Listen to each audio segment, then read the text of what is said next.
Саламатсыңарбы менин кичинекей бөбөктөрүм.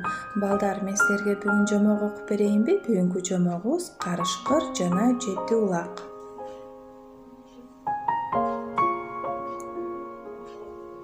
Илгери токойлордун биринде кичинекей жыгач үйдө бир эчки улактары менен жашаган экен. Эчки токойго тамак издеп көп кетчү экен, улактарына мынтип айтчу экен: эч кимге эшикти ачпагыла, токойду ач карышкыр аралап жүрөт. Эчки кайтып келип эшикти кагып ырдайт: кичинекей улактарым, балдарым, ачкыла эшикти, апаңар келди, силерге сүт алып келди. Кичинекей балдар дароо эшикти ачып, энесин кое беришет. Ал аларды тамактантып, курсактарын тойгузуп, анан кайрадан токойго жөнөйт. Ошол маалда ач карышкыр терезеден карап турган болот.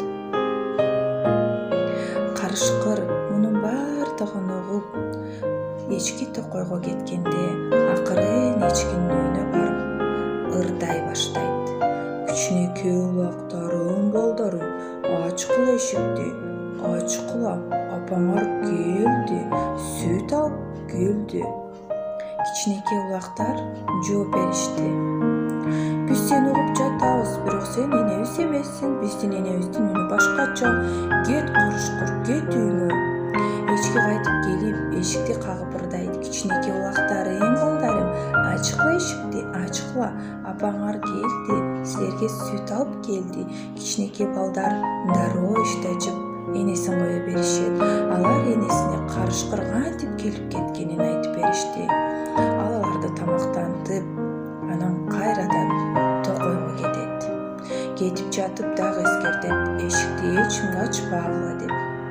Эчки кетери менен карышкыр үйгө чуркап барып, тыкылдатып, ичке үн менен ырдады: кичинекей улактарым, балдарым, ачкыла эшикти, апаңар келди, силерге сүт алып келди.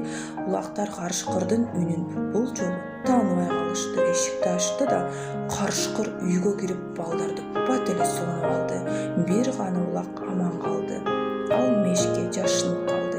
Эчки үйгө келсе эшик ачык, ал эми үйдүн ичи бош. Мешке барса бир улагы чыгат экен. Ал энесине болгон окуяны айтып берет. Эчки аябай ыйлап мындай деди: о менин балдарым, кичинекей улактарым, эшикти эмнеге ачтыңар? Ач карышкырга жем болдуңар. Муну уккан карышкыр эчкиге: сен эмне деп жатасың? Мен сенин балдарыңды жеген жокмун. Эчки болсо карышкырды мүйүздөрү менен сүзүп жиберет. Карышкырдын тарсайган курсагы жарылып кетет. Кичинекей улактар бар жерден секирип энесине чуркашат. Алар кайрадан бактылуу болуп жашап калышат.